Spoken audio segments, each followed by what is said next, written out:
Ok. Então, queridos, mais uma vez, bem-vindos a todos aí, não é? Saudades dos amigos, dos colegas aí, né? Esse semestre vai ser um pouco mais suave pelo fato das aulas não serem aos sábados, né? Vai ser na quarta-feira à noite e tal, né? Porém, não é? Com essa, eu chamo de uma pequena desvantagem pelo fato de ser online, né? Pessoalmente, a gente tem uma certa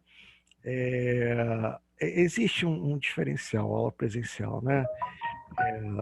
Mas, enfim, a época hoje, o momento agora exige esse recurso e, graças a Deus, nós temos acesso a ele, né? Nós agora vamos entrar numa nova etapa do direito penal. Eu costumo dizer que o direito penal começa agora, né? É claro que ele já começou faz tempo, isso é só uma expressão. Uma expressão para quê? É uma expressão para mostrar para vocês, não é, que agora a gente vai começar a ver os crimes em espécie, né? Nós vamos estudar os crimes em espécie. Lá atrás, nós estudamos o quê? A teoria do crime, não é? E a teoria da pena. Não é isso? Teoria do crime e teoria da pena. Não é? E, bom, tudo bem. Teoria do crime, a gente viu o conceito de crime, tipicidade, licitude, né? Teoria da pena, a gente aprendeu a calcular a pena, ver as espécies de pena, algumas questões relativas à execução da pena, como a progressão do regime, o livramento condicional, enfim. Já agora, a gente vai estudar os crimes em espécie. E a gente começa com um conceito que é o conceito de bem jurídico, não é? O que é o bem jurídico, não é, queridos?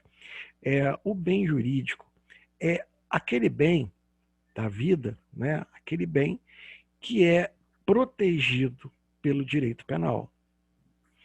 Como que o direito penal protege o bem jurídico, né? Ele cria o chamado tipo penal. Então, através do tipo penal, ele, né, manda um comando, né? Dele emerge um comando, né, de aviso, né, de uma forma preventiva, avisando, olha, se você praticar determinada conduta, você vai sofrer uma pena, né? Então, a título de exemplo, matar alguém em reclusão de 6 a 20 anos, isso é um aviso que se você matar alguém, você vai responder por uma pena, por uma reclusão, de uma pena, né, de reclusão de 6 a 20 anos. Tá? Então, o tipo penal ele tem a função de proteger esse bem jurídico. Agora, eu queria perguntar uma coisa para vocês. O tipo penal, ele efetivamente protege o bem jurídico? Por exemplo, olha, aqui logo no 121, que a gente vai começar a estudar hoje, vem falando dos crimes contra a pessoa, né? E vem capítulo 1 dos crimes contra a vida. Então, o legislador entendeu que a vida é um bem jurídico que deve ser tutelado, protegido pelo direito penal. Então, ele cria lá uma série de crimes, né, tipos penais, para proteger o crime contra a vida. Matar alguém, homicídio simples, homicídio qualificado, nós vamos ver aqui o induzimento, instigação, auxílio a suicídio, automutilação, o infanticídio e o aborto. São todas matérias que nós vamos começar a estudar agora, né? Aí eu queria lançar essa pergunta para vocês, né? Vocês acham que o bem jurídico, de fato, não é? Ele protege o bem jurídico? Aliás, perdão, que o tipo penal, de fato, protege o bem jurídico? Eu não vejo dessa forma, não. Acho que ele não Acho que não. protege, não. Olha que coisa interessante, né? Mas vamos lá, se não existisse o tipo penal, não é? Mudaria em nada a questão da prevenção e repressão do crime? Com certeza mudaria. Ou ele é essencial para essa função de prevenção e repressão da criminalidade? Essencial. Olha como Não, é que... com Com certeza certeza. essencial. Olha uma Ele é, contradição aí. Vamos lá. eu penso até que ele sim é importante, mas Uhum. ele não protege, ele não é 100% de eficácia, entendeu? Mas existe alguma coisa que é 100% de eficácia em termos de Ainda não proteção vi, do bem jurídico? ainda não vi. Olha só que situação, né? Queridos, vou falar uma coisa para vocês, tá? Por que a ideia de que o tipo penal protege o bem jurídico, tá bom? Ela é ultrapassada. Porque, veja bem, queridos, o tipo penal, ele só é acionado depois que o bem jurídico já foi lesado. Concordam comigo? Concordo. Não é? Sim, por isso que eu falei que eu não concordava, É. porque precisa acontecer, não é preventivo ao delito. Eu acho que é mais repreensivo, punitivo, exatamente. Eu não acho que seja punitivo, não. Isso não tira o caráter de coercibilidade do tipo penal. É preventivo no sentido de que se você violar o bem jurídico, você vai ser punido. A própria coerção já tem um aspecto preventivo. Então, olha o dilema, não é? Cada um com um ponto de vista aí diferente com relação ao, a função aí do tipo penal, né? Queridos, isso obviamente que é extremamente a discussão em torno dessa função protetora do tipo penal é uma discussão muito profunda, né? É uma discussão bem profunda, não é aquela discussão simples, né? Por quê? Ele tem uma função protetora, sim, né? O sujeito, ao saber que se ele praticar um roubo, ele vai cumprir uma pena de reclusão, ele para e pensa, opa, eu não quero ir para a cadeia, não, vou ter que arranjar um outro jeito de ganhar dinheiro que não seja roubando. Não é assim que a maioria das pessoas pensam, não é assim que o homem médio pensa, não é? Falamos lá, a ideia de um homem médio, ele pensa assim, poxa, eu não posso roubar, porque senão eu vou parar na cadeia. Eu tenho que arrumar uma outra forma de ganhar dinheiro, não é? Então, eu tenho que dar um jeito, tá?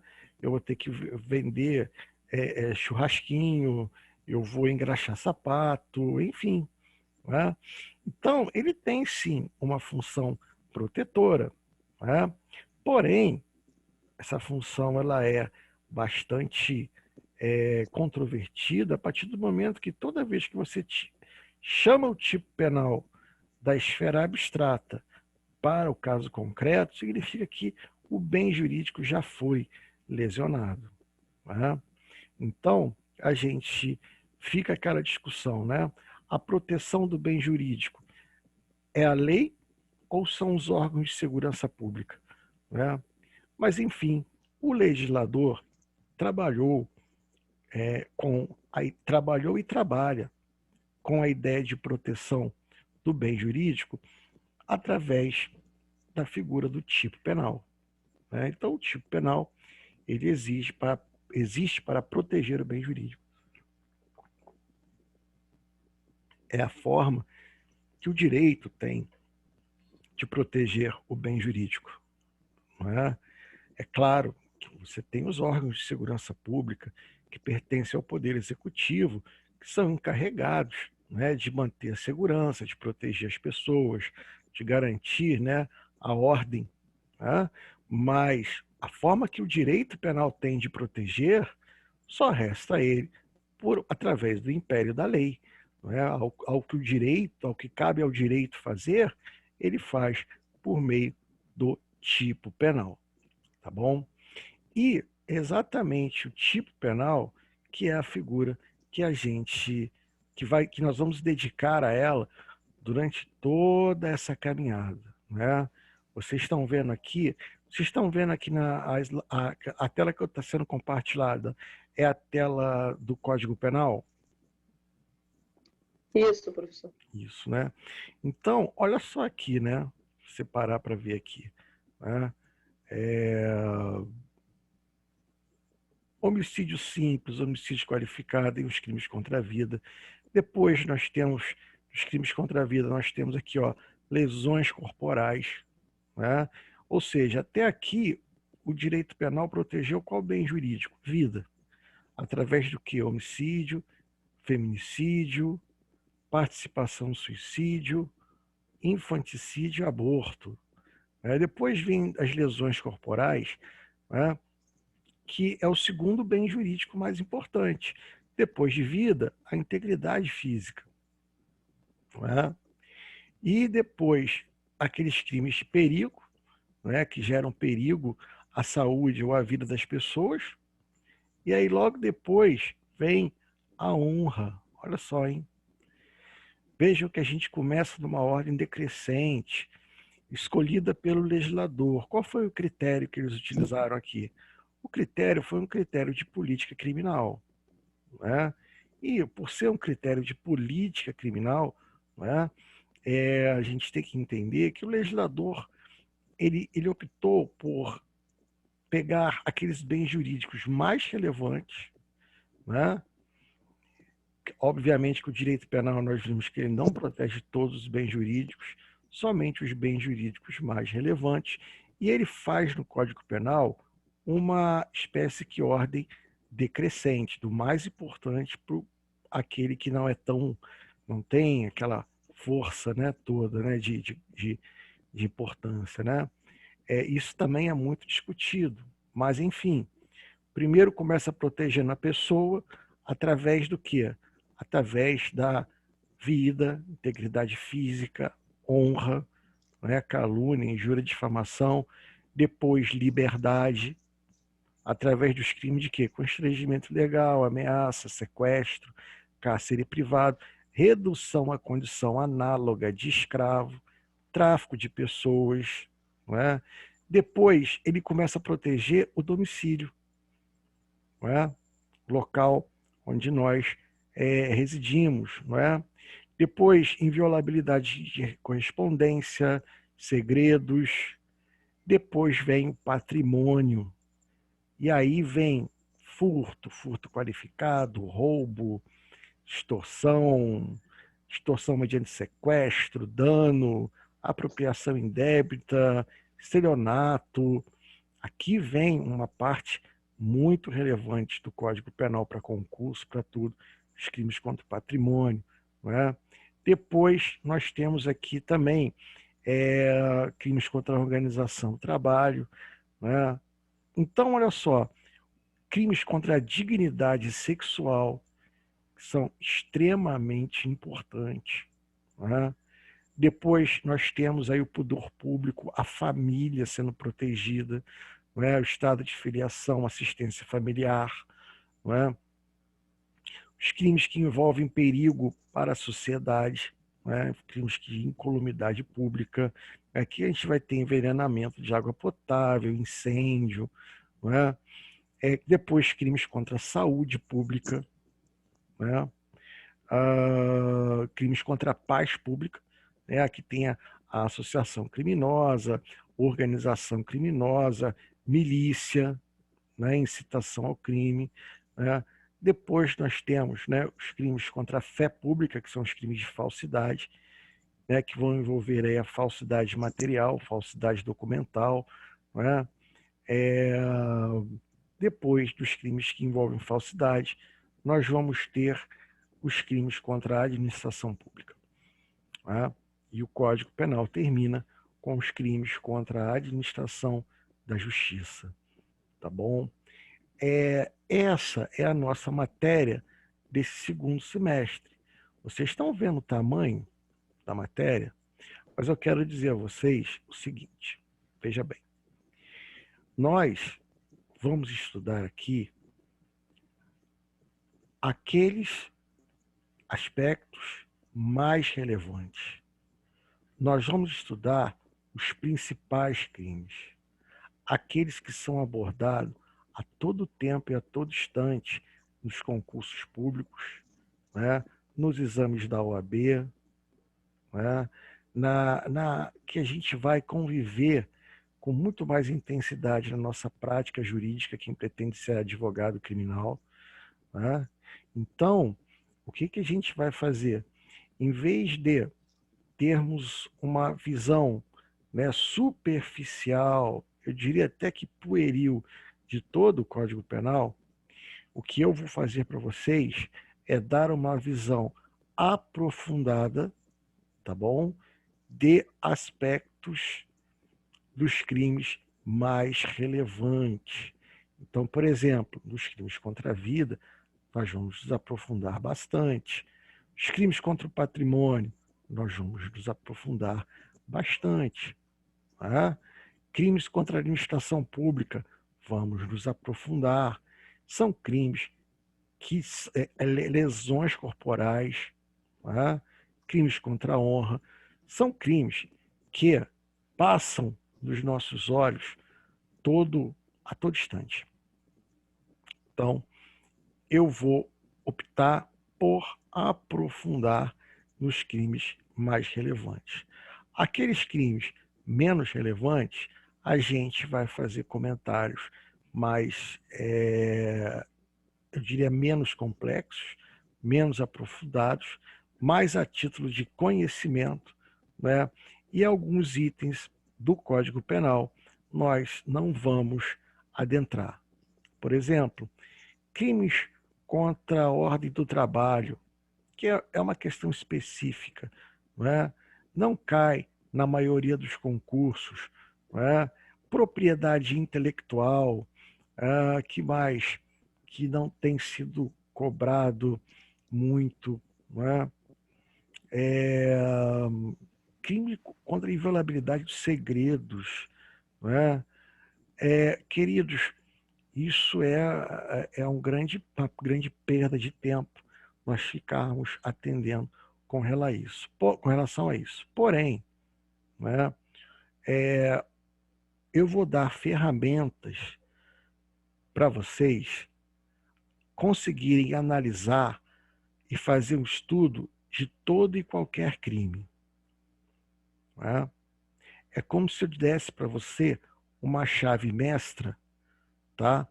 Você lembra? Já ouviu falar daquela chave mestra, ou gazua, né? Que abre todas as portas?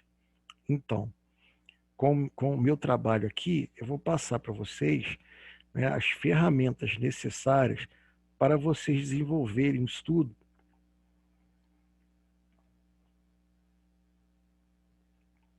sobre qualquer tipo penal. Né? Então, ainda que a gente se aprofunde mais naqueles crimes de maior relevância, vocês vão ter as ferramentas necessárias para estudarem qualquer outro tipo penal. Né? Inclusive, quero deixar claro que os tipos penais não param por aqui. Né? Porque, além do Código Penal, nós temos leis penais. Né? Temos leis penais especiais. Então, por exemplo, o crime de tráfico de drogas não está no Código Penal. O crime de tráfico de drogas está na lei de drogas. Né? Então, nós temos crimes ambientais, por exemplo, está na lei ambiental. Então, assim, não há como nós fazermos uma varredura de todos os crimes que existem. Né? Não deveria ter uma faculdade, um curso de direito, só para ter direito penal, se fosse assim. Mas eu vou dar para vocês as ferramentas necessárias para vocês abrirem qualquer lei, lerem o texto e compreenderem aquele tipo penal, saber o seu real alcance, os seus elementos, o momento de consumação, o momento de tentativa, os elementos essenciais, as circunstâncias, enfim. Né? Tudo isso eu pretendo passar para vocês. Né? Quem usava muito essa expressão, quem usava muito essa expressão, né, chave mestre, ou chave mestra, melhor dizendo, era o professor Damásio de Jesus, né? O grande professor Damásio de Jesus, antigo professor de direito penal em São Paulo, né, promotor de justiça durante muitos anos, né, autor de vários livros, né, bastante criticado por alguns, né? Uma crítica até que eu olho com uma certa é, restrição. Por quê? Porque, queridos, o professor Damásio de Jesus passou a sua vida acadêmica escrevendo para estudantes do direito. E ele optou por uma linguagem que é aquela linguagem direcionada a quem está entrando nos bancos da faculdade, né? De forma que você possa ler, entender. Você está chegando agora para o direito, tem que ter uma linguagem especial. Mas aí vem cara lá, doutorado nisso, doutorado naquilo, olha o livro e acha o livro fraco. Só que o livro não foi feito para ele, né? O livro foi feito para alguém que nunca viu direito na vida. Então, várias críticas que eu ouvia sobre Damásio de Jesus, na verdade, eu ouço sempre com certas restrições, né? Damásio de Jesus já faleceu, né? E é um autor aí que eu indico para vocês, né? Um outro autor que eu indico para vocês, e que para mim foi uma grata surpresa, né? Do professor Kleber Masson. O professor Kleber Masson tem um excelente livro. E ele tem o código, ele tem o direito penal esquematizado, que não é um resumo nem um apostilão, é uma doutrina mesmo. Ele tem um código penal comentado também, que é muito bom. Então, o professor Kleber Masson é muito indicado. O outro doutrinador que eu indico para vocês aqui é o professor César Roberto Bittencourt. O professor César Roberto Bittencourt, ele tem uma linguagem bem mais complexa, tá? Então, só para vocês terem ideia, né? Só para vocês terem noção, né? O Rogério Greco falando de estelionato, né? Estelionato é o crime em que o agente obtém uma vantagem ilícita por meio de fraude, causando prejuízo a terceiro. Como que é César Roberto Bittencourt falando de estelionato? Ele fala assim, né? Estelionato vem do latim stelio, que significa camaleão. No direito romano não existia essa modalidade criminosa. E olha, e aí ele vem puxando lá de trás, né? Então, assim, é um livro interessantíssimo para quem gosta de ler, para quem tem tempo de ler. Mas para você que não tem tempo de ler, bom, para você que não gosta de ler, eu não posso falar isso, porque se você não gosta de ler, você está na faculdade errada, né? Se você não gosta de ler, querido, vai para matemática. Então, assim, mas para você que eu diria assim, ama a leitura, né? O livro dele é muito bom mesmo, tá? E eu super indico, principalmente nos crimes contra o patrimônio, tá? Os crimes contra o patrimônio, eu particularmente ainda não vi alguém que superasse o professor César Roberto Bittencourt, né? Nessa área dos crimes contra o patrimônio. Bom, um outro autor que eu também sempre indico, um autor que eu gosto muito, o professor Rogério Greco, né? O professor Rogério Greco, ele tem uma boa obra na parte especial, é um bom autor, né? Gosto muito dele nos crimes contra a vida, né? Dos crimes contra a vida, ele é muito feliz, né? Mas nós temos outros autores também que eu reputo muito bons. Nós temos um Código Penal comentado do... como é que é o nome do sujeito? Meu Deus, da família Delmanto, Celso Delmanto. É o que eu chamo de best-seller do direito penal. O best-seller do direito penal. Né? É o meu livro de cabeceira na advocacia. Tá? É um Código Penal comentado. Ele é para aquela leitura rápida quando você quer tirar uma dúvida de alguma situação de trabalho. Não é? Você está num júri, o Ministério Público lança lá uma pérola, você corre lá para ver. Ele tem sempre a resposta rápida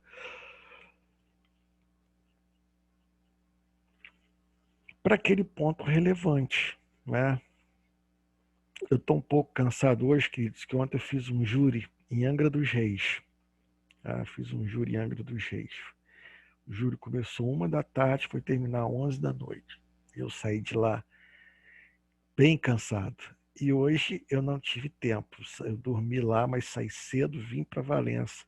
Cheguei em Valença, já tive que acompanhar um cliente meu na delegacia que foi baleado, tomou 2 tiros no ombro. Graças a Deus não morreu, e eu fui com ele hoje para ser ouvido e para tentar aí uma representação de prisão temporária. Então a coisa está frenética. Né? Por um lado é bom, porque é o que eu gosto de fazer, né? E é de lá também que eu aprendo para poder ensinar. Não é? Eu falo para os meus amigos e colegas que o direito penal é uma coisa, a advocacia criminal é outra. Né? Então, muito interessante. Dia 26 desse mês, vou estar fazendo um júri em Valença. É um duplo homicídio qualificado. Tá? Duplo homicídio qualificado. E quem quiser e puder vir assistir, é a hora que você tem de ver o seu professor, né, sofrendo. Né? Senta lá, agora eu quero ver se ele é bom. Vamos ver. É? Leva uma bandeirinha escrito MP, né? E é isso. Né? Mas, enfim. Ô, professor, Pois não? qual é o nome do autor do Código Penal comentado aí, do best-seller? Você falou? Celso Delmanto. Beleza, beleza. Celso Delmanto. É um livro que esse é um livro de cabeceira para o advogado criminal. Tá? Se você vai ser advogado criminal, é o livro de cabeceira. Né? Tem autores muito bons também, novos. Renato Brasileiro. Renato Brasileiro tem uma doutrina, meu irmão, principalmente processo penal, ele é excelente. Penal, eu ainda não comecei a ver. Eu tenho aqui de penal as leis penais extravagantes do Renato Brasileiro. Ainda não peguei o livro dele.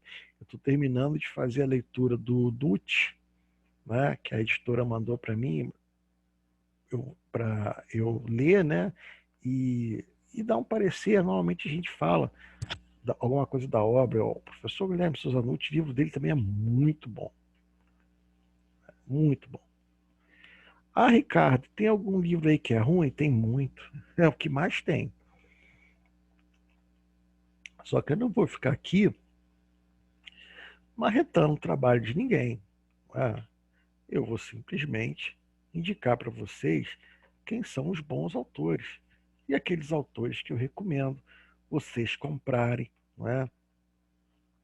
Quem quer comprar livro bom, quem quer professor, quero ter uma mini biblioteca em casa porque eu quero advogar e tal. Ou então, professor, as editoras hoje estão vendendo e-book, é mais barato. Manda brasa, cara. Né? A grande questão é que vocês têm também uma biblioteca virtual muito boa. Né? Tem uma biblioteca virtual que facilita muito, né? Essas obras todas, com certeza, vocês vão achar lá na biblioteca virtual. Né? Então, é, esse é o nosso conteúdo programático, basicamente. Né? Nós temos alguns pilares, né? Quais são os pilares? Vida, integridade física, patrimônio e honra, né? Para a primeira prova, né? Na segunda prova, dignidade sexual, né? Paz pública, falsidades, crimes de falso, né?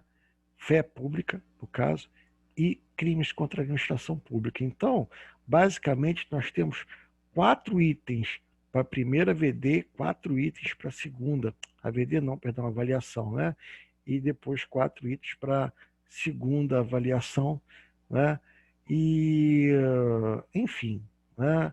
Vai ser aí, obviamente que dentro desses espaços aí a gente sempre tem alguns outros crimes que a gente julga relevante também, fora desses 4 pilares aí, mas esses pilares têm que ficar muito bem calçados, né, alicerçados aí, para vocês aí engessarem nessa caminhada, né? Muito bem, muito bem. Como que eu vou tocar a aula com vocês, né? Eu costumo fazer o seguinte, né? Eu costumo dar 50 minutos de aula, um intervalo de 15 e depois mais 50 minutos de aula, né? A aula começa às 7, entre 7 horas e 5 horas, perdão, entre 7 e 7h05 é um momento de ambientação na sala, né? A gente está chegando e tal, estamos verificando a internet, cabo, microfone, essas coisas assim, né? Então, 5 minutos de ambientação, 50 minutos de aula, 15 de intervalo, depois mais 50 minutos de aula, né?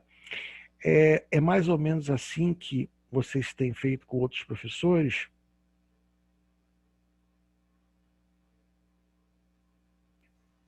Tem professor que dá 10, tem professor que dá 15. É porque Professor também tudo 10 minutinhos. na verdade, a gente começou segunda, então assim, a sua aula é a terceira. Entendi. Ontem foi 10, né? Acho que foi 10 minutos ontem. Foi 10 minutinhos. Sim. Porque assim... Segunda-feira eu acho que nem teve. Porque assim, a grande questão é para a gente tem que tomar um cafezinho, tem que parar, tem que tomar um café e tem que fazer o intervalo. Eu digo isso com uma certa propriedade porque eu já dei aula em cursos online, tá? Eu tive que me preparar para dar aula nos cursos online. E nos cursos que eu dei aula, tá? As aulas eram de 30 minutos, não podia passar de 30 minutos. Era 30 minutos, gravava outro módulo. 30 minutos, gravava outro módulo. 30 minutos, gravava outro módulo. Tá? Claro que a faculdade não é um cursinho, não é? Então, assim, você não pode fazer uma comparação de uma faculdade, de um curso de direito com um cursinho preparatório para concurso, né? Então, assim, trazendo aí para uma... trazendo aí para a nossa realidade, né? Seria aí pelo menos 50 minutos por aula, né? A Ana Paula está perguntando, boa noite, professor, não seria 1h30, que a família estipulou? No semestre passado foi 1h40. Desse semestre são 2 horas, podendo haver intervalo ou intervalos, né, nesse período. A sugestão é que seja de um intervalo apenas, dentro desse período de 2 horas. Tá bom? Boa noite, gente. Boa noite. Então, basicamente é isso, né? Questão da nossa avaliação, queridos, a minha preocupação não é a avaliação, a minha preocupação é a aprendizagem. É bem verdade que a avaliação é um termômetro, né? A avaliação é um termômetro da aprendizagem, mas ela não pode ser a primazia, né, no nosso curso. Então, a minha preocupação hoje é com a aprendizagem, né? E isso a gente averigua de outras formas, né? através da participação dos alunos, através das perguntas, do diálogo na sala de aula, não é? Do nível das participações, a gente consegue verificar também a questão da aprendizagem, tá bom? Então, antes do nosso intervalinho aqui, né, vou falar um pouquinho do tipo penal, tá bom? Para a gente já começar, depois do intervalo, a falar dos crimes contra a vida. Não é? Aliás, minto. Se eu fizer isso, vai ficar picado, tá? No meu relógio aqui, são 19h45, tá? Às 20 horas cravados, a gente recomeça aqui e vamos tocar direto, começar logo de crimes contra a vida, que é a minha paixão. Né? Hoje, eu, como trabalhei, né, inspetor de polícia na parte de investigação policial, trabalhei durante muito tempo de investigação de homicídio e hoje eu sou advogado criminalista, faço júri, então é a minha paixão no direito penal, crimes contra a vida. Não vamos começar a falar para daqui a pouco parar para dar intervalo, não. Vamos dar um intervalo agora, 8 horas, 20 horas cravado, estou retornando aqui com vocês. Até daqui a pouco, gente. Retomei a gravação da aula, né? Então a gente vai agora falar de homicídio. Vamos começar a falar de homicídio hoje, né? E na nossa próxima aula a gente vai terminar os crimes contra a vida. Talvez, normalmente eu gasto 3 aulas mais ou menos. Mas vamos lá. Homicídio. Tudo bem. Queridos, qual é o objetivo aqui?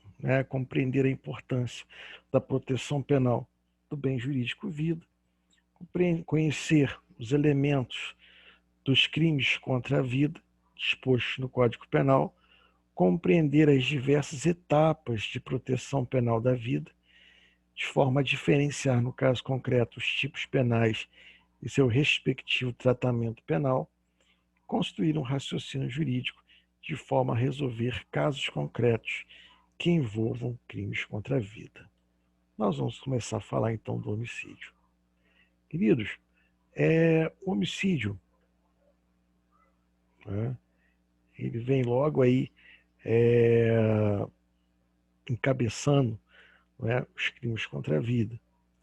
E o homicídio ele tem uma característica interessante, esse crime, porque ele não tem aquilo que alguns treinadores chamam de etiquetamento. O que é isso? Quando você fala do sujeito, do ladrão, aquele que furta, na sua mente vem uma ideia de quem seja um ladrão, né? O traficante, você tem na sua mente, né, o que seria um traficante, né? O estelionatário, você imagina um cara falando bonito, cantando uma de intelectual, não é? O estuprador, até mesmo estuprador, você imagina como o cara é. Agora, o homicídio não existe isso.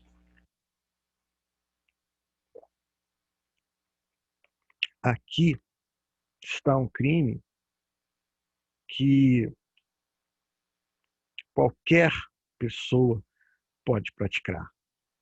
Ninguém está livre de, num momento de ira intensa, né, trazer aí uma forma de regressão atávica, ou seja, uma volta ao homem primitivo, né, e praticar um crime de homicídio.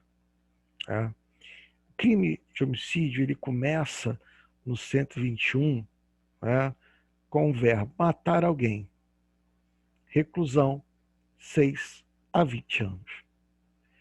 O homicídio simples é a modalidade básica do crime de homicídio, uma vez que não se encontra atrelado a nenhuma circunstância qualificadora. Assim sendo, sua identificação se dá por um critério de eliminação, ou seja, quando o homicídio não for qualificado, será simples. Esse tipo penal Trata-se da modalidade dolosa, se sendo um agente atua sob o chamado animus necandi. Animus necandi é a vontade de matar. Né? Agora vamos lá. O bem jurídico tutelado aqui, vocês vão ver que é a vida. Vocês já sabem. Mas de que vida está se falando? Né? Porque a vida ela tem as suas etapas de formação. Né? A vida intrauterina, por exemplo, não é protegida pelo artigo 121. A vida intrauterina é protegida pelo artigo 124 até o artigo 128, que é o crime de aborto. Né? Se esse homicídio ocorre durante ou logo após o parto, né? Estando a mãe, né, influenciada pelo estado puerperal, aí nós temos o infanticídio. Né? Se a própria pessoa se mata, induzida ou instigada ou auxiliada por outra pessoa, nós temos o crime de participação ao suicídio. Então aqui existe uma distinção a ser feita em todos os tipos penais, né? Cada um com a sua peculiaridade, cada um abordando uma etapa da vida. Né? Então, o bem jurídico tutelado, no artigo 121, é a vida extrauterina. Né? Vida extrauterina. Muito bem. Queridos, matar alguém. O verbo do crime é matar. A consumação se dá com a morte. Qual o conceito de morte que nós trabalhamos? O conceito de morte que nós trabalhamos é a morte encefálica, ou seja, cessação das atividades cerebrais. Né? Isso fazendo uma analogia com a lei de transplante de órgãos, né? Que autoriza o transplante de órgãos somente quando ocorrer a morte cerebral. Então, esqueçam a ideia, o coração parou de bater, ele morreu. Não, a questão aqui é cessação da atividade cerebral. Né? Esse é o conceito de morte. O crime se consuma com a morte. Obviamente que tentativa, quando iniciada a execução, o crime não se consuma por circunstâncias alheias à vontade do agente. E aqui nós temos um sujeito ativo e um sujeito passivo. E todos os crimes você tem que identificar quem é o sujeito ativo e quem é o sujeito passivo. Sujeito ativo, qualquer pessoa pode ser sujeito ativo do crime de homicídio. Assim sendo, é um crime comum. Tá? Já o sujeito passivo, você pode ser assim, pode dizer qualquer pessoa. Já bem, a resposta não está errada.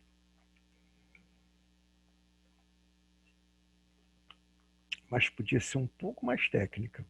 Não é? Sujeito passivo é aquela pessoa nasceu com vida. Não é? Porque a eliminação da vida no ventre materno, o crime será o de aborto. Tá? E aqui é muito importante se fazer uma parada. Né? Por quê? Quando inicia a proteção da vida? A proteção da vida se inicia com a concepção, com a fecundação, né? Com a nidação. Qual é o momento que se começa a proteção da vida para o direito penal? Né? Veja bem, queridos, a fecundação, né, o encontro, né, das células, né, masculina, feminina ali para formar o ovo ou o zigoto, ele se dá no terço médio da trompa de Falópio. Né?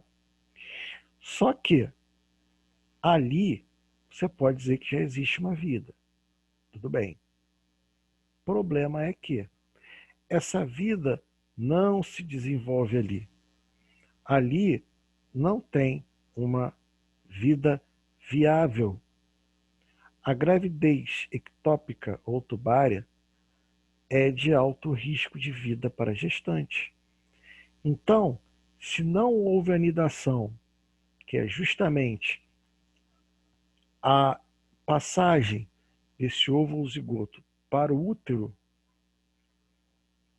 é necessária a intervenção cirúrgica para retirar, né, para que a embriaguez não se desenvolva ali, né, naquela região tubária. Então, aquela vida ali não é protegida pelo direito penal. Não estou falando nada de absurdo. A pílula do dia seguinte impede a anidação. O DIU impede a anidação. Ainda que a corrente religiosa entenda que a vida inicia lá com a fecundação, para o direito penal, a vida só começa a ser protegida após a anidação, quando o ovo ou zigoto, né, se aloja, né, no útero materno para se desenvolver ali a gravidez. Ali começa a proteção, né, do direito penal. Aquela vida eliminada ali, o crime será aborto e não homicídio. Agora, iniciado o parto, já não será mais aborto. Com o início do parto, vai-se embora aquela possibilidade do crime de aborto. E quando que se inicia o aborto? Aliás, quando se inicia o parto? Existe uma certa divergência. Uns entendem que o parto se inicia com as primeiras contrações. Outros entendem que é com o rompimento da bolsa. Né? Bom, queridos, eu entendo que o início do parto se dá com o rompimento do saco amniótico ou da bolsa amniótica. Né? Porque a mulher ela pode ter contrações, né, sem que esteja em trabalho de parto. Né? São contrações esporádicas que param, né? Inicia, para, some. Então, é difícil identificar quais são aquelas primeiras contrações do parto.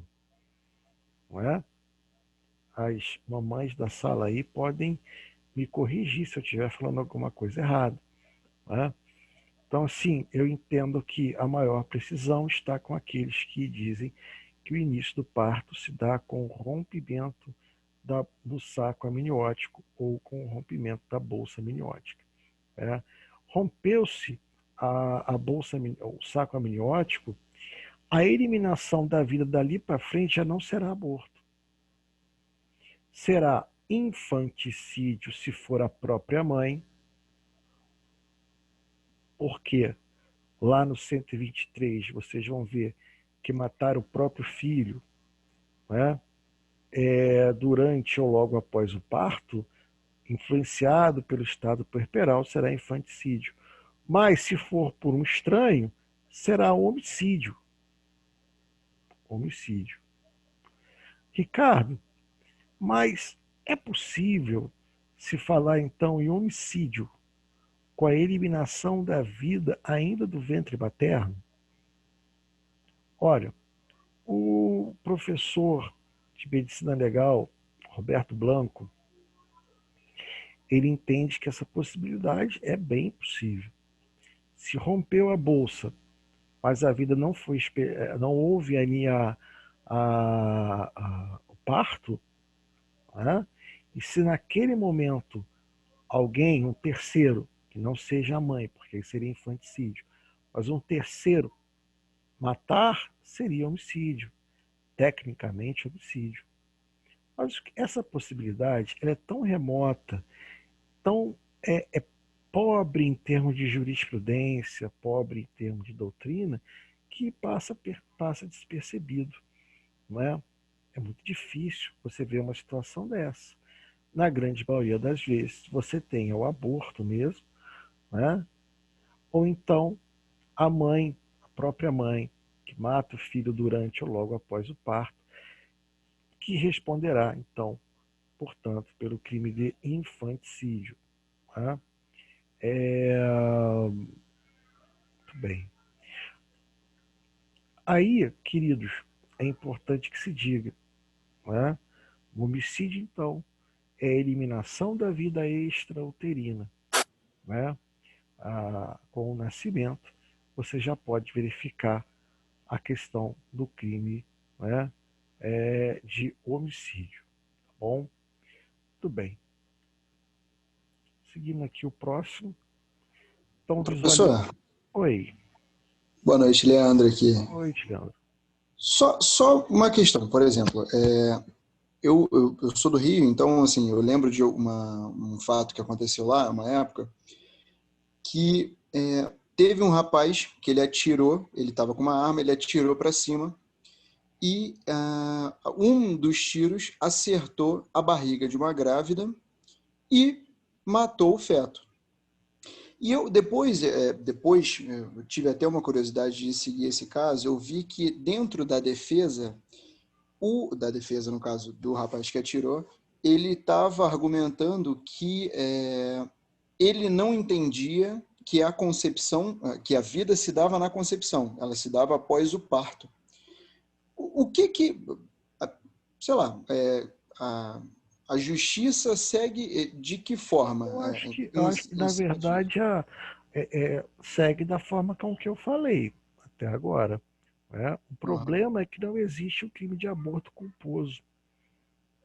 Né? O cara dá um tiro pro alto e atinge a barriga da mulher, ela estava numa rua acima, numa escada, como é que a coisa aconteceu? Ou ele deu tiro para acertar a mulher mesmo? Não, a menina estava no ônibus. Sim. E aí ele estava numa dessas saídas de favela e aí estava entrando um grupo de policiais e ele atirou na direção dos policiais. Entendi. E aí foi um dos tiros atingiu ela dentro do ônibus. Entendi.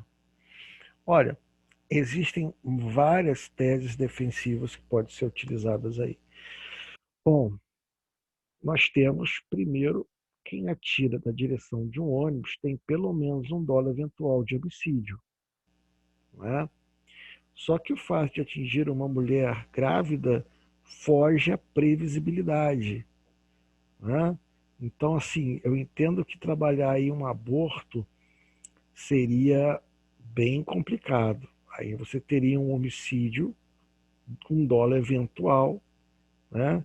E haveria uma discussão a respeito de um aborto com dolo eventual ou não. Né? Agora, existe uma decisão do STF que ainda não tem repercussão geral, tá? Entendendo que até os 3 meses não há aborto. Até os 3 meses de gestação não há aborto. Porque até 3 meses você ainda não tem a formação total do cérebro. Tá? Então você tem uma vida que está ali se desenvolvendo ainda de forma mecânica. Você não tem ali a formação toda do cérebro. Mas isso não tem efeito erga omnes, isso aí ainda não está bem pacificado, não está ainda bem entendido. E aí, nesse caso, não poderia ser considerado um homicídio também? Se ela morreu, sim, com dolo eventual. Não, a criança, no caso. Se só a criança tivesse morrido, o que acontece? Você pode trabalhar a tese do dolo eventual. Tá? A tese do dolo eventual é bem possível, né? Bem crível aí. Né? Porque quando você atira em meio na direção de várias pessoas, podem acontecer.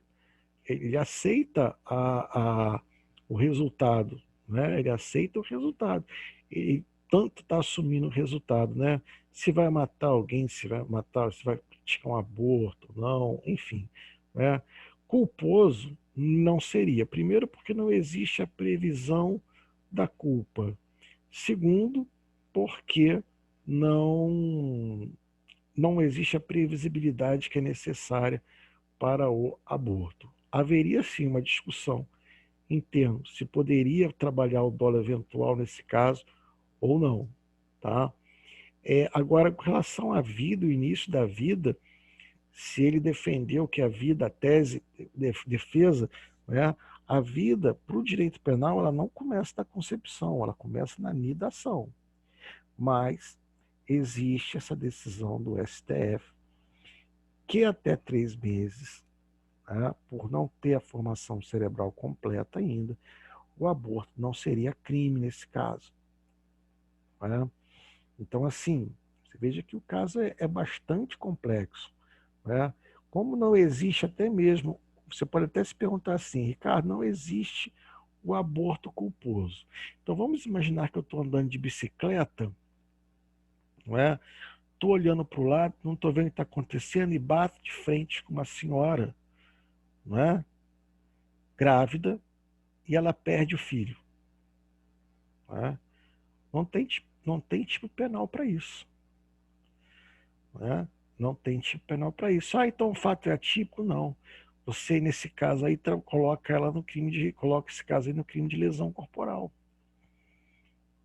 E o juiz, obviamente, vai analisar, na hora de aplicar a pena, as consequências do crime para fazer uma dosimetria maior. Né?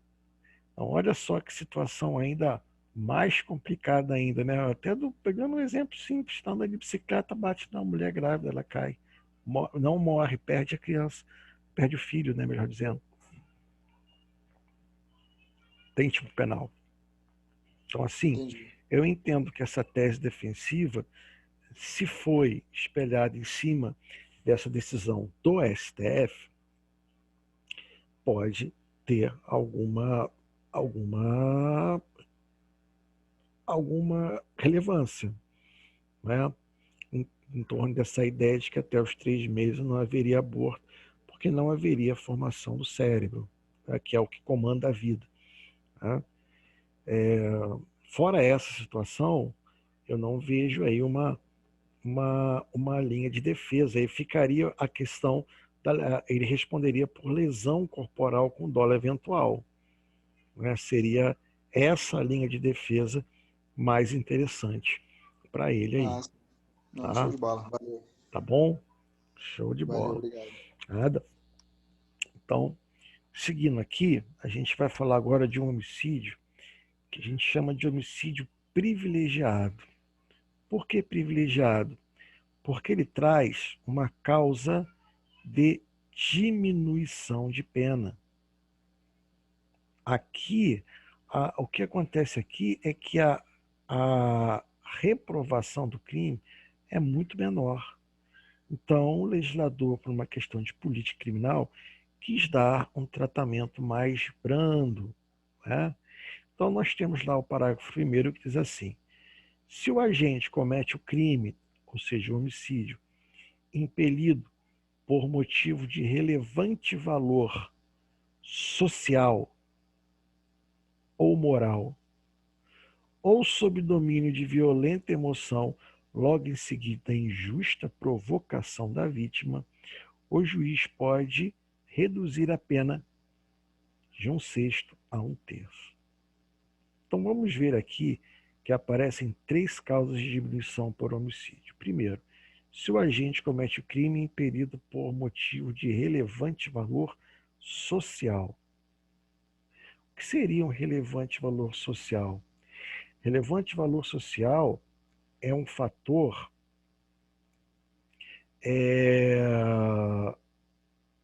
que, né, faz com que ele, visando o bem da sociedade, acabe praticando um crime. Né? Então, por exemplo, ele saqueia, por exemplo, um posto de saúde que tem vacina, né, para determinada doença para distribuir para a sociedade que está precisando e não está havendo agilidade na ação, né, da Secretaria de Saúde. Ou então, alguns livros citam esse exemplo, que eu acho interessante, né? É o sujeito que mata o cara inimigo da pátria, por exemplo, né? Ou então, vamos imaginar, se o sujeito mora lá numa comunidade dominada pelo tráfico, né? E todo mundo teme, né, o líder daquela facção, né? E, assim, graças a Deus não é a realidade de vocês, né? Mas para quem já conhece essa realidade ou já conviveu com essa realidade, é muito ruim morar num lugar onde o sujeito chega e fala assim: ó, hoje você fala para sua irmã ir lá, porque eu vou transar com ela, tá bom? Se ela não for, eu vou matar ela, vou matar você, vou matar tua mãe. Aí dá o horário, a menina tem que subir para ir lá, né? Ceder, né, aquela ameaça, né? Aquela investida, chama de investida, esse estupro, né? Bom, muito bem, não é estupro porque é consentido, mas é estupro porque teve ameaça, então não é consentido, né? Para mim, isso é um estupro mediante ameaça, né? Pratica o crime. Bom, então, aí uma hora alguém se revolta. Uma hora alguém se revolta, vai lá e dá um tiro na cabeça de um sujeito desse. Veja, o fator é exógeno, né? Ou seja, não está atrelado somente àquela pessoa. Ele faz não por ele, faz por todos. Ele pode fazer isso? Não, não pode. Mas ele fez por quê? Ele fez por um motivo de relevante valor social. Ninguém aguentava mais aquele sujeito ali. Ou relevante valor moral. Relevante valor moral já é um fator endógeno, ou seja, diz respeito ao sujeito.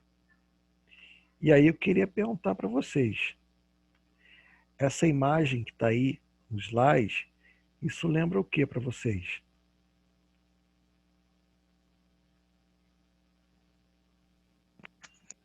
A do sangue? Tem um batimento cardíaco, tem um soro, né? Cannabis? O quê? Desligamento de aparelhos médicos. Isso aqui é uma eutanásia, exatamente. Cannabis não, desculpa, eutanásia. Olha, Cannabis não, eutanásia. Cannabis para eutanásia. Foi mal, pessoal, desculpa, né? Eutanásia. Você para com isso, hein, garoto? Isso vai Não é fazer isso que mal, você tá na mão, não, rapaz. Eu não faço mais, eu não faço mais. Você troca aí, isso vai te fazer mal, hein, rapaz? Cadeira, mas é que o nome é muito parecido, é eutanásia com cannabis. Não tem nada a ver. Claro. Muito igual. Ai, mas tranquilo. Desculpa, foi mal, gente, foi mal. Foi Tá tranquilo, tá jóia. Então, assim, ó, a cannabis, ou quer dizer, a eutanásia, que vocês estão vendo aqui, é um relevante valor moral, não é? Então você vê lá o ente lá sofrendo, né, agonizando, pedindo, pelo amor de Deus, eu quero morrer, me deixa eu ir. E alguém vai lá, desliga um aparelho, enfim, não pode fazer. Mas a grande verdade é que nesse momento existe uma dor moral que não pode ser esquecida aí pelo direito, né? Então, olha o texto que eu coloquei para vocês. Em razão do princípio da proporcionalidade, entendeu o legislador tratar de forma mais branda essa modalidade de homicídio. Entretanto, reconhecida pelo Conselho de Sentença, o juiz deverá aplicar a diminuição da terceira fase do cálculo de pena. No homicídio privilegiado, se verifica a presença de uma das hipóteses minorantes descritas no artigo acima, o que permite verificar que a reprovação do crime é menor Um bom exemplo de homicídio por relevante valor moral é a eutanásia. Queridos, veja bem, por que eu estou botando isso?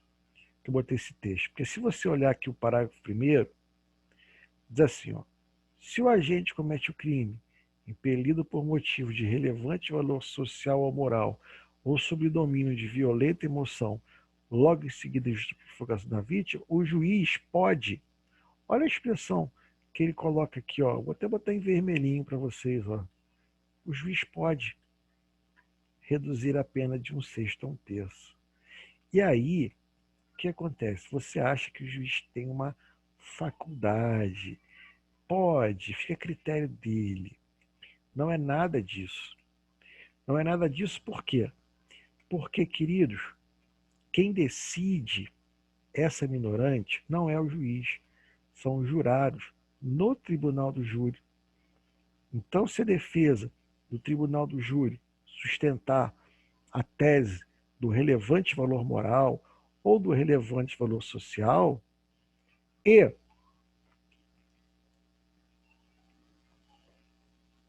o tribunal do júri, os jurados, reconhecerem, não existe a possibilidade, a faculdade, o juiz é obrigado. A única coisa que o juiz, que cabe ao juiz decidir é o quantum da diminuição. Se será de 1/6 ou 1/3. Então, no que diz respeito ao quantum, sim, pode ser o juiz é que decide. Mas sobre a incidência dessa minorante, quem decide são os jurados, certo? Bom, voltando ao parágrafo 1º, nós temos a terceira causa de diminuição, que é a injusta provocação,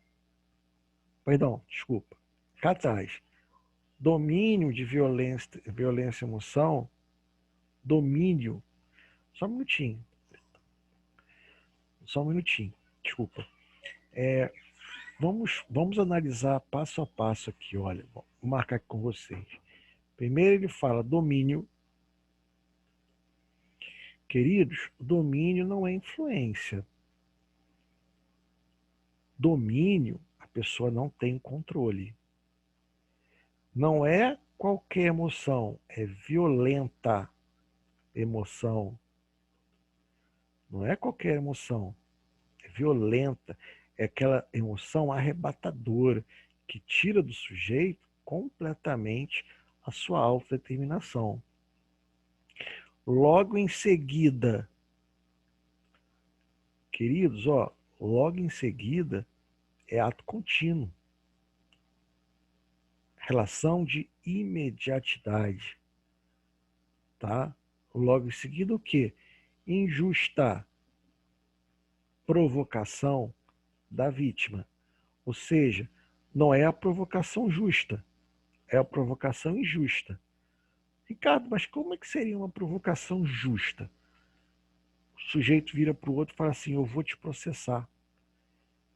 Isso é uma provocação injusta? Não. É o direito que ele tem.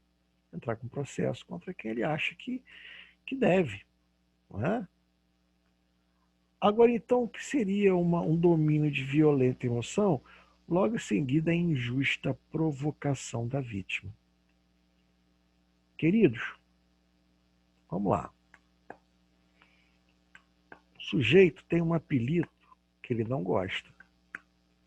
Tem uns caras que você bota um apelido nele, caramba, parece que você botou um demônio no ombro dele. Porque o cara vira o cariá. Você chama o cara na rua, o cara corre atrás de você para te bater.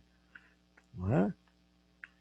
Então, vamos pensar aqui num apelido legal. Olha, alguém sabe um apelido aí que já deixou alguém com bastante raiva? Eu sei, Ricardo. Tem um cara que trabalha comigo lá, que ele é baixinho, tem um cabelo branco. Aí a loja fez um uniforme azul, nós colocamos o apelido do camarada de Papai Smurf. Ele não atende legal. Papai Smurf! Ele não atende legal, não. Aí você fica imaginando, cara, que assim, né? Ô, papai Smurf, ele vai tomar shampoo, saco. Papai Smurf, vai tomar shampoo, já falei. Imagina isso 85 vezes durante o dia, cara. O papai Smurf vai chegar uma hora, parceiro, que ele vai te dar um gogó. Vai. O papai Smurf vai pegar o que tiver na mão e vai te tacar em cima. Não tem jeito, parceiro. Não é? Então, assim, nessa hora, pô, tu tem que ter um juízo mais brando pro papai Smurf. Eu fico imaginando isso do júri, né? O promotor. Foi nesse momento que o papai Smurf, ou quer dizer, desculpa, que o senhor Aderbal. O maluco vai e bate no promotor também. Não, ele grita pro promotor assim, vai tomar shampoo, pô. Papai Smurf é a mãe. Pessoa, Oi. igual o Caxiota que você contou uma vez. Eu quase apanhei, cara. Nossa. O cara É pegou. muito engraçado também. Porque tem os caras que gostam de tirar onda de carioca, né? Aí ele quis tirar onda com a menininha que ele era carioca. Não, eu sou carioca. Aí ela falou assim, ah é? Você é de onde? Eu sou de Duque de Caxias. Eu falei, pô, meu irmão, então tu não é carioca, tu é caxioca. Ai, putz.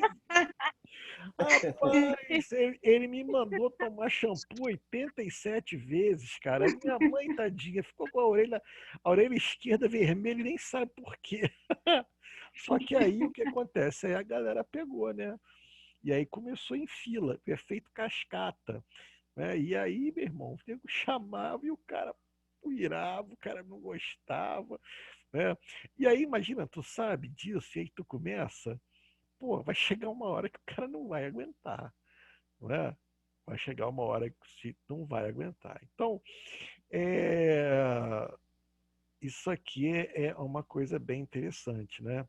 Queridos, vamos lá. Pergunta para vocês. Né?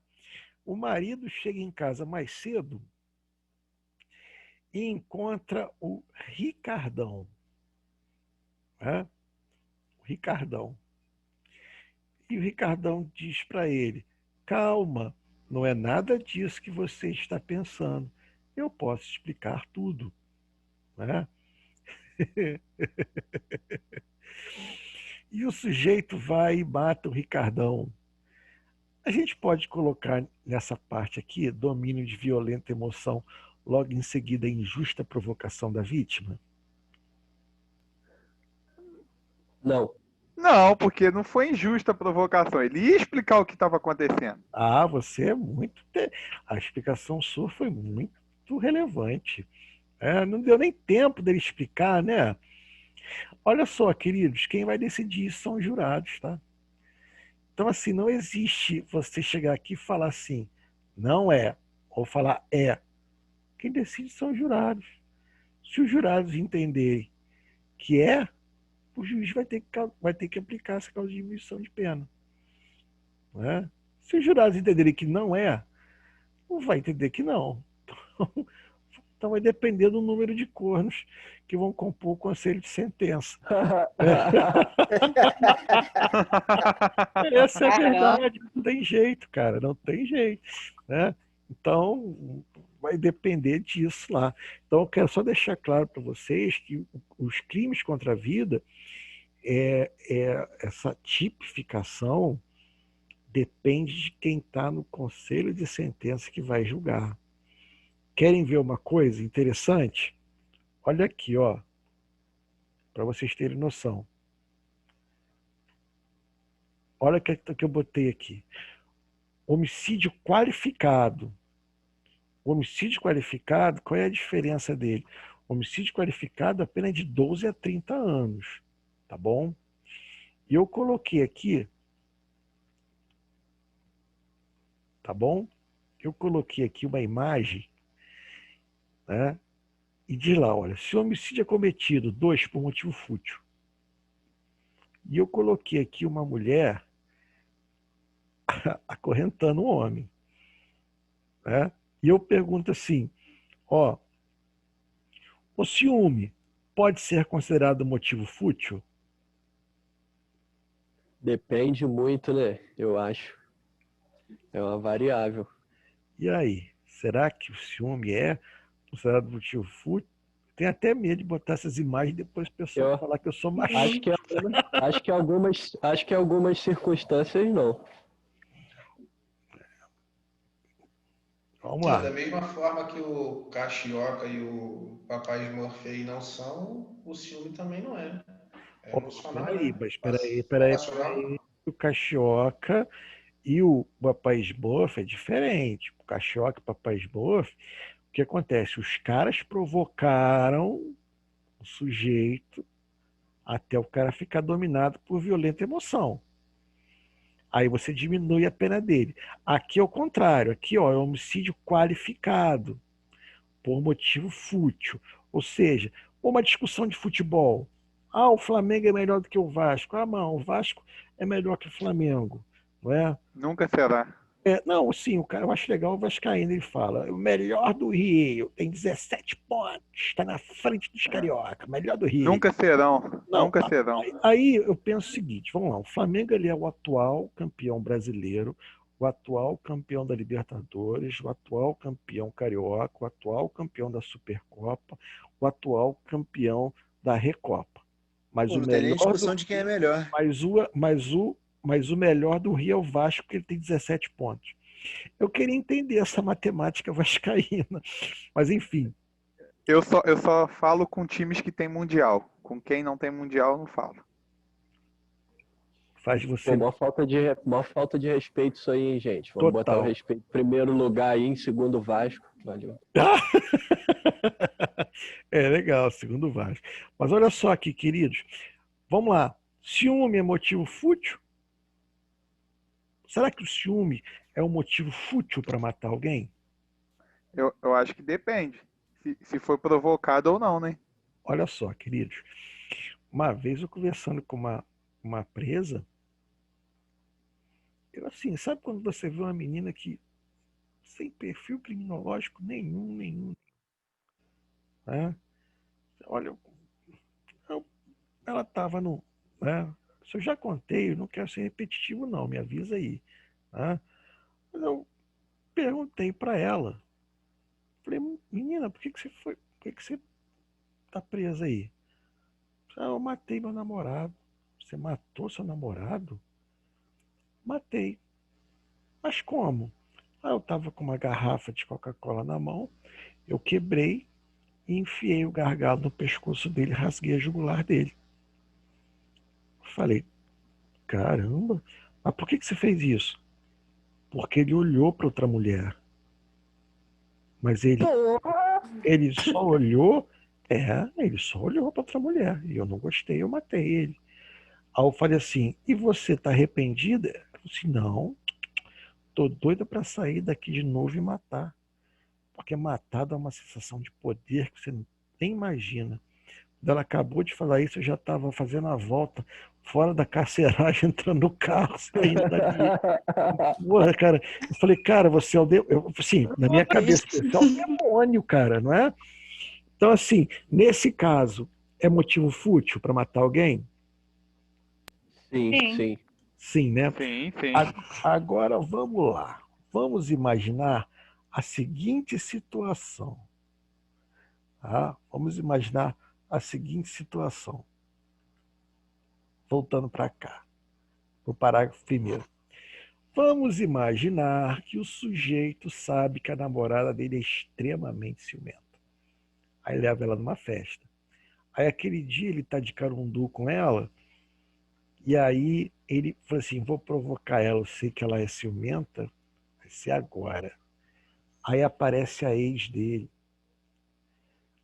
Flavinha, vem cá me dar um abraço, há quanto tempo que eu não te vejo, dá aquele agarrão, aquele beijo na bochecha, Vai morrer, aquele beijo assim na bochecha, né?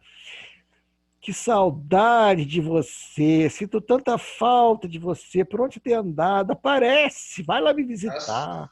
Assinou o óbito. Já era. Ai, cacete. Não é? Sabendo que a menina né, da pá virada. E aí vai. Não é? Bom, o que vai acontecer com isso, cara? Ele vai provocar tanto ela a ponto dela quebrar um gargalo, rasgar o pescoço dele.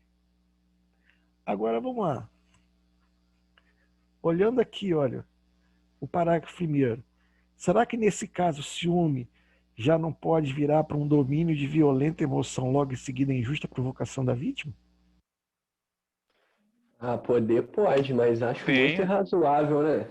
Muito irrazoável. Depende, você acha, mas outros podem achar que não. Quem decide? Exato. O É o júri. júri. O júri, isso aí. O júri. Né? Eu fiz um júri ontem em Angra dos Reis. Fui defender um policial militar que foi abordar um rapaz.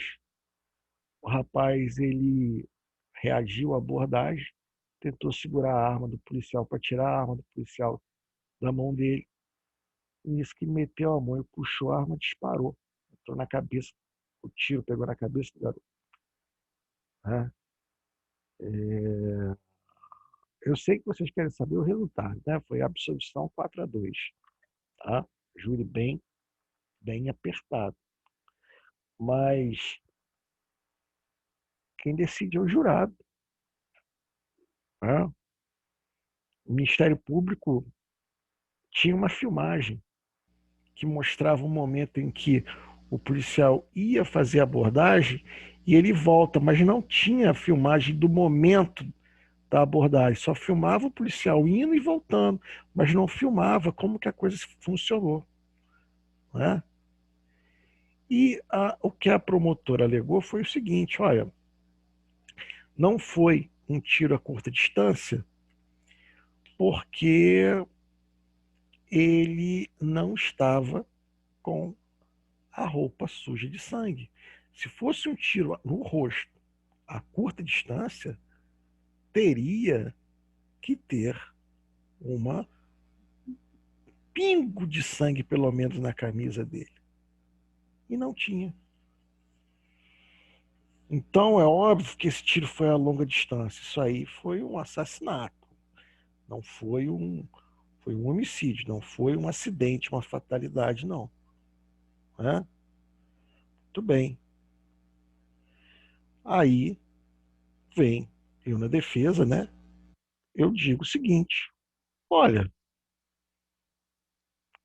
a filmagem não mostra nada. Mostra o policial indo e voltando.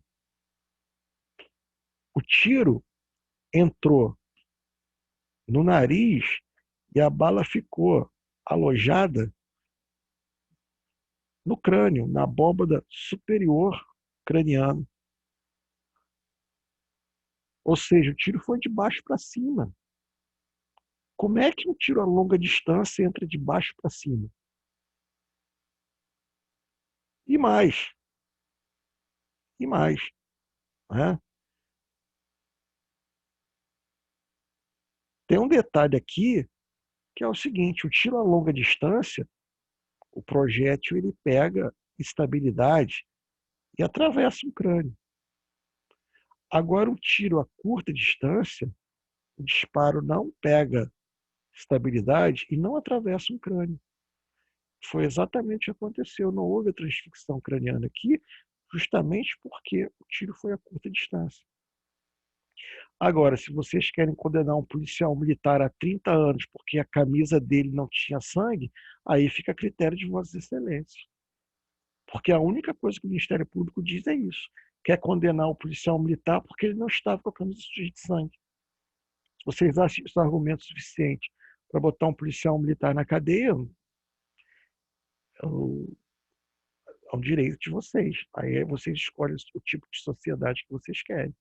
Que coloca um policial na cadeia, né, porque não estava com uma camisa suja de sangue. Né? E, obviamente, o indúbio pro réu. Né? Então, queridos, é o júri que decide.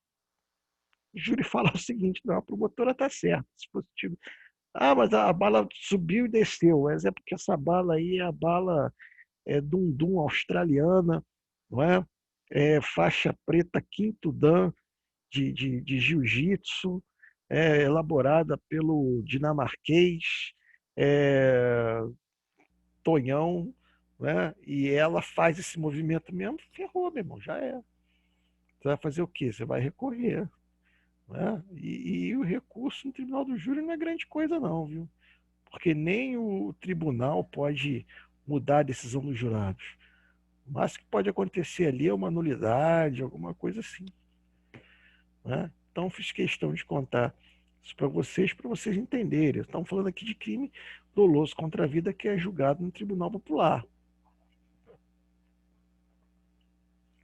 Quem decide são os jurados, né? Agora, vamos lá.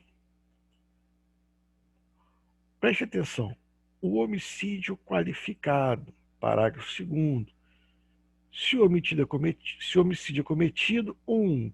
Mediante paga ou promessa de recompensa, ou por outro motivo torpe. Vamos ver agora aqui as hipóteses de qualificadora. Agora é homicídio qualificado. Qualificado, enquanto o simples era 6 a 20 anos, qualificado, olha aqui, 12 a 30 anos. Aqui as situações não amenizam, pioram a pena, né? Vamos lá. Mediante paga ou promessa de recompensa. Queridos, mediante paga ou promessa de recompensa. Aqui é o homicídio mercenário, né? O famoso sicário. Aquele que recebe dinheiro para matar alguém, né? Esse não nos gera muita dificuldade de compreensão. O sujeito que recebe dinheiro para matar alguém, famoso sicário. A palavra sicário tem origem israelense. Quando o domínio do Império Romano, existia um movimento chamado zelotes, ou zelotas, né? Que eram israelenses que queriam, através da espada, da luta, obter, né, a libertação de Israel do poder de Roma. E os sicários eram o nome daquelas pessoas que os israelenses pagavam para matar, assassinar soldados romanos.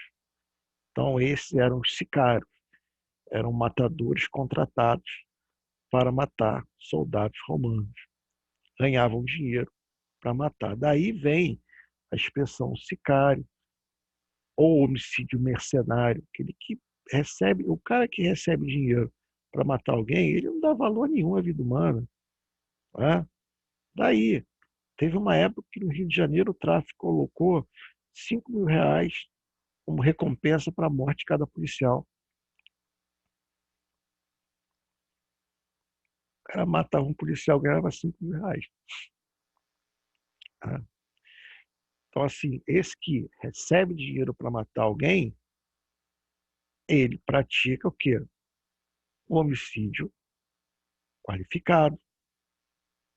Matou mediante paga ou promessa de recompensa.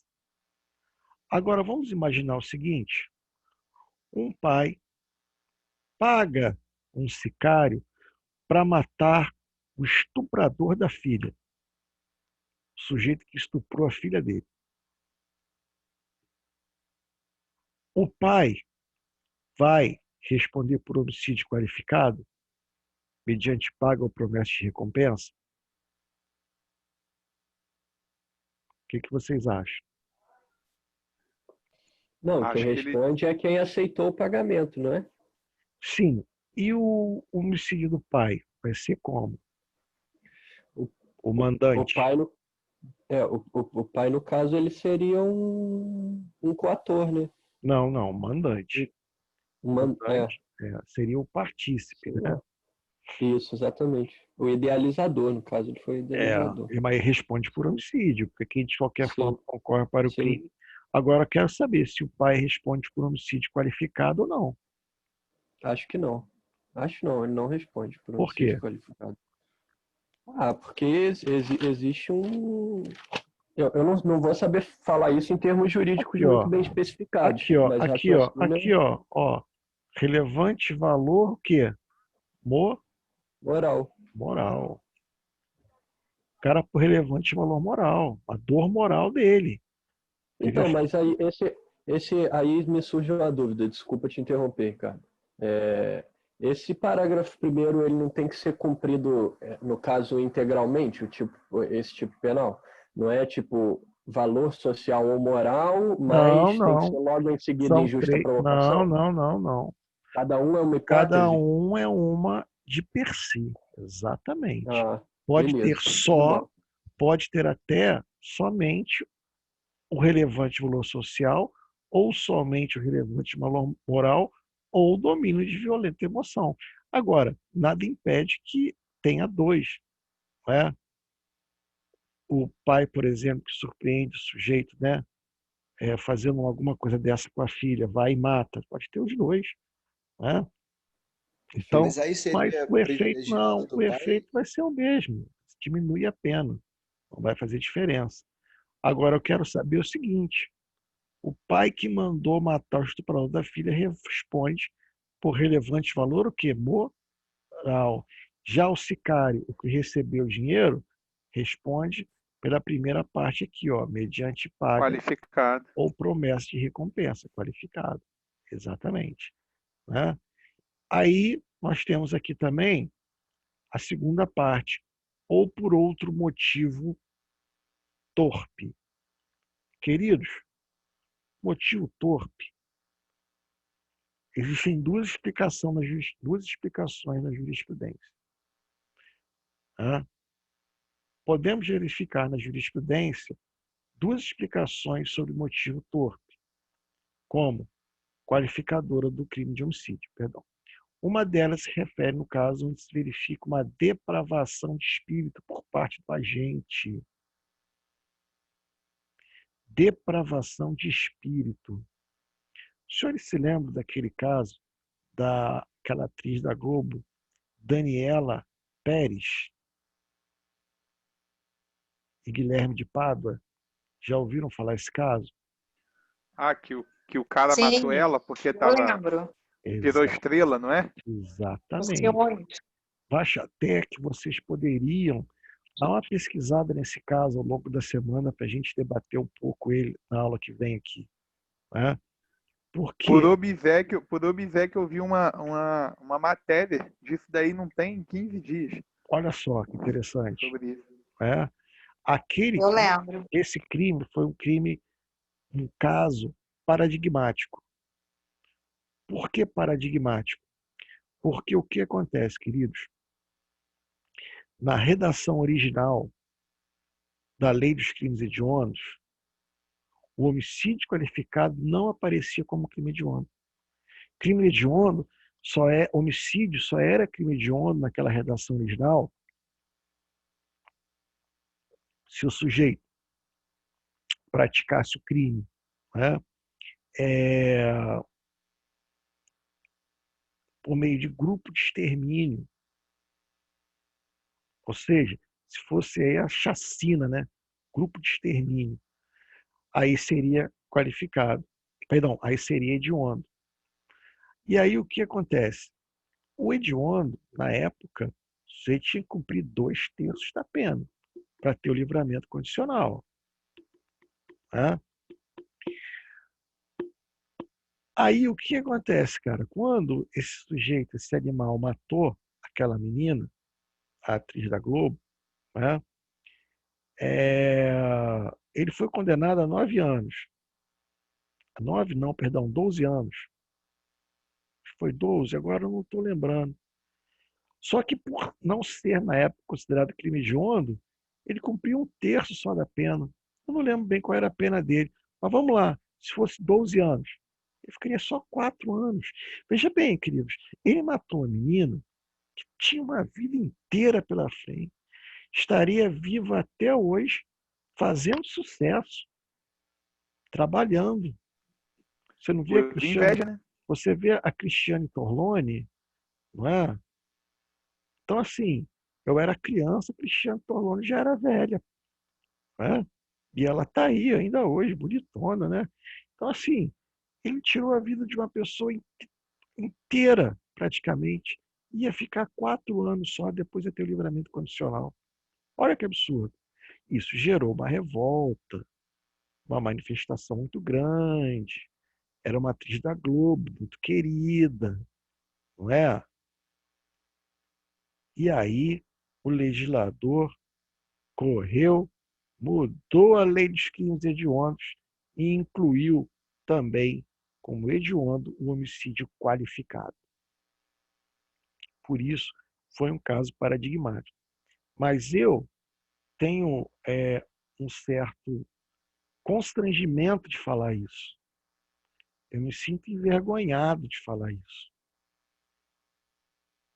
Porque antes dessa atriz da Globo ser morta daquela forma muito trágica, quantas meninas das comunidades carentes, né, longe dos holofotes, foram esquartejadas, foram mutiladas, né, foram mortas de forma muito pior. E o legislador mexeu, desculpa a expressão, ninguém mexeu a bunda para fazer nada.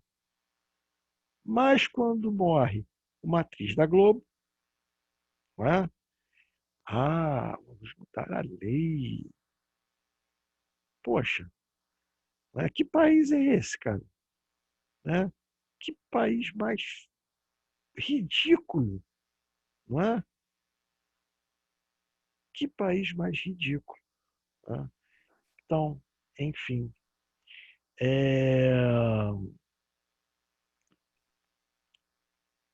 aquele foi um caso, né? Outra explicação de motivo torpe vem aqui, ó, quando o homicídio é praticado como forma de se obter algum benefício financeiro, por exemplo, uma herança ou um não pagamento de uma pensão alimentícia. Quem aqui que matou para ficar com a herança? A Nardone, né? É Nardone ela? Não. Pô, cara. Cada hora é uma pérola. Nome. Uma hora Cannabis, outra hora Nardone. Mas aí é tudo nome difícil, né, cara? É verdade. Nome difícil, isso aí, olha só, o caso da Stoffen. Né? Isso aí, não sei nem falar isso. Eu tinha uma aluna que ela é psicóloga e ela fez direito também. Ela fez um TCC, eu acho que foi o melhor TCC que eu já vi na minha vida. Porque, queridos, ela trabalha uma tese naquele TCC que ela não matou para ficar com a herança. Não tinha interesse nenhum na herança. Ela matou para que aquele namoradinho dela tivesse a vida que ele queria ao lado dela. E que os pais não queriam e tal. Então, na verdade, ela planejou tudo, não é? E participou do plano, não é? Não para ficar com a herança, não tinha interesse nenhum na herança. Ela queria que o marginalzinho dela ficasse com ela. E a morte foi uma morte horrível. A morte foi horrível. Né?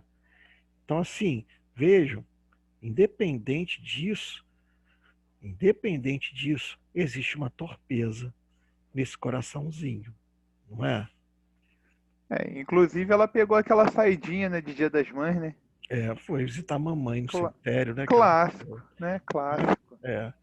Aí, esse outro imbecil aí, né? que esse sujeito fez? O sujeito tinha um pré-contrato com o Milan de R$ 450 mil por mês. E não quis pagar uma pensão alimentícia no valor de 50 mil para a menina que ele engravidou. E ela, obviamente, ela foi correr atrás do direito dela, né? Tá errada não. Foi brigar, direito dela. Começou a ser um problema na vida desse sujeito. Eu queria saber que problema é esse, cara. Que problema? Da onde que ele tira que isso seria um problema? Não é? Você não quer nada com a moça porque ela tem um passado de prostituição, enfim. Tudo bem. Ninguém é obrigado a ficar com ninguém. Não é? Mas tem que ter responsabilidade. Você fez um filho. Não é? Cara, pega 50 mil, dá 50 mil por mês. Não é? A criança não tem culpa de nada. Pega a criança, coloca a criança no colégio, né? Vai pegar a criança, vai passar o final de semana com ele. Pô, hoje podia estar aí, ó, ele jogando no Flamengo, levando o garoto para ver o time do Flamengo jogar. Sabe, cara, as pessoas são tão imbecis, cara. Você tá entendendo? Que perdem coisas tão boas da vida, né? Por causa de besteira. Né? Até é machismo. Isso aí é machismo. É o cara assim, ah, não, poxa, a menina fazia filme pornográfico, era prostituta. Então, como é que eu vou ter um filho com uma mulher dessa? Pô, vamos acabar com isso. Né? Então, assim, cara, idiota, cara imbecil. Então, aí vem e dá uma fora dessa, estragou a vida da menina, estragou a dele, não é? E o garoto da criança, que perdeu a mãe, não é? Vejam, e coisa, isso ganhando 450 mil, tu imagina se fosse o salário mínimo. Quer coisa mais torpe do que isso? É? Então, assim, vejam que um homicídio desse, é óbvio que a pena tem que ser aumentada. Não é? Queridos, eu vou passar rapidamente o slide aqui para vocês verem o que espera vocês na próxima aula. Tá? Isso aí espera vocês na próxima aula. Olha como é que está o negócio aqui, ó. Olha os Nardoni aí, ó. É, tem Nardoni também. Tá bem interessante a nossa próxima aula. Tá bom, queridos? Então, é isso. Alguma Professor, dúvida? Pois não? Eu só tenho uma dúvida que ficou lá no início, né? Você falou que a proteção da vida, né, para o direito penal começa após a anidação, né? Isso. E a anidação, no caso, seria a fecundação do zigoto, dos gametas, cara, né? a fecundação se dá no terço médio da trompa de Falópio, tá? Tá, a Aí anidação seria o quê? deixa eu explicar. Aí, a anidação é quando essa célula desce para o útero. Essa ida para o útero e o alojamento na parede do útero, isso é o que nós chamamos de nidação. Aí ali você tem uma vida viável. Então ali você tem a proteção do direito penal. Entendeu? Uhum. Sim. Show de bola. Então, queridos, a todos vocês, foi um prazer estar de novo com vocês. Professor, né? Diga. Só uma dúvida aqui. Lá no artigo 121, no parágrafo 1º, quando se diz que o juiz pode reduzir a pena, esse pode/deve vai de acordo com a decisão do júri. Isso, o júri que decide. Ah, tá, beleza. Obrigado. Se o júri entender que realmente houve, não é, aquela circunstância, houve o relevante valor moral ou social, aí não tem jeito. O juiz, na hora de calcular a pena, tem que dar a causa minorante. Agora, se o júri falar, não, teve causa de diminuição de pena, não aplica. Ok? Ok, obrigado. Valeu então, gente. Demora um pouquinho para o computador fazer aqui o preparo da aula, né? O Zoom ele vai agora fazer um processo aqui de baixar a aula gravada, né? Assim que gravar, eu já coloco lá no AVA para vocês. Na aula que vem, temos mais crimes contra a vida aí. Tá bom, gente? Deus abençoe a todos. Até a próxima, se Deus quiser. Amém. Valeu, galera. Boa noite. Valeu, boa noite, galera. Valeu. Boa noite, Amém. pessoal. Boa noite, galera. Boa Boa noite, gente. Tamo junto. Beijo pra vocês. Valeu. Valeu.